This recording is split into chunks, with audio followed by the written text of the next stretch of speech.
While walking down a deserted hallway, you suddenly start to see something out of the corner of your eye. It looks like there's someone else coming out of a classroom down at the end of the hallway, but something doesn't look quite right.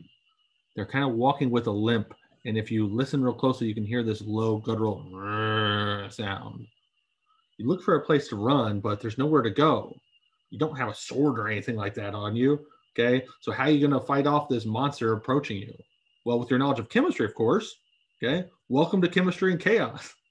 So Chemistry and Chaos is a role-playing game designed to give students a little bit more knowledge about chemistry professions, as well as testing their knowledge of chemistry in general, okay? I'm JD Mendez, an associate professor of chemistry at IUPUC, and I developed this game, okay? So the way this works is that students take on the role of these different types of chemists, whether it be an analytical chemist, graduate student, organic chemist, or high school chemistry teacher.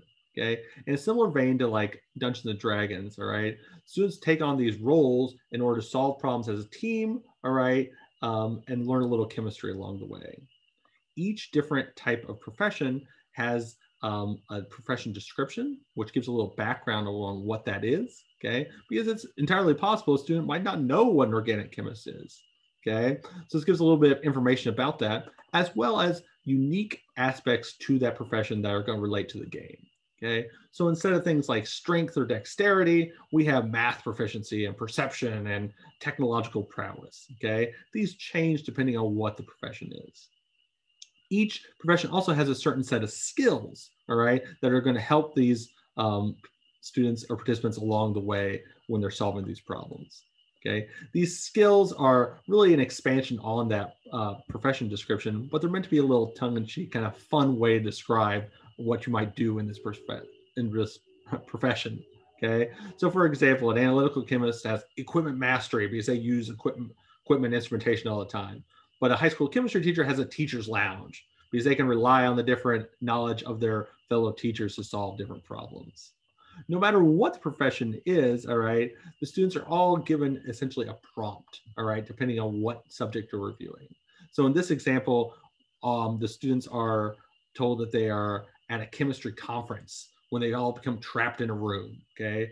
The instructor takes on the role as a dungeon master, a game master, kind of setting the stage for what the students are going to do, okay?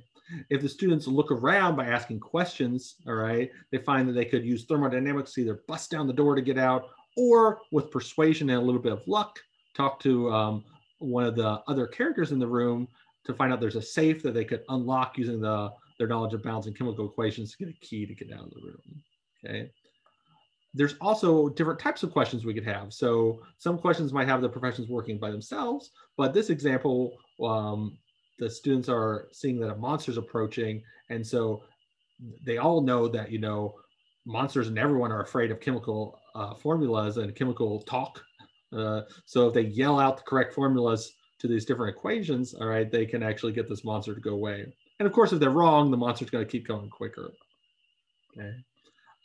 So along the way, the students are working in their teams of professions, but then they also come together at the end to fight the giant monster. So in this case, the giant monster is this cockroach monster, and the students are going to each work on different aspects of building a laser to fight off this monster.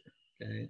The initial reaction was very positive from the students, especially those who had had experience with these role-playing games, either on paper or video games to begin with.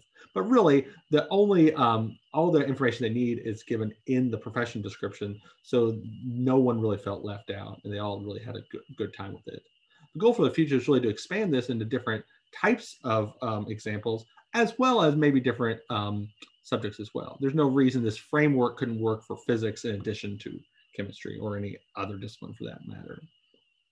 Thank you for listening. And if you'd like more information, definitely reach out. I'd be happy to share what I have so far.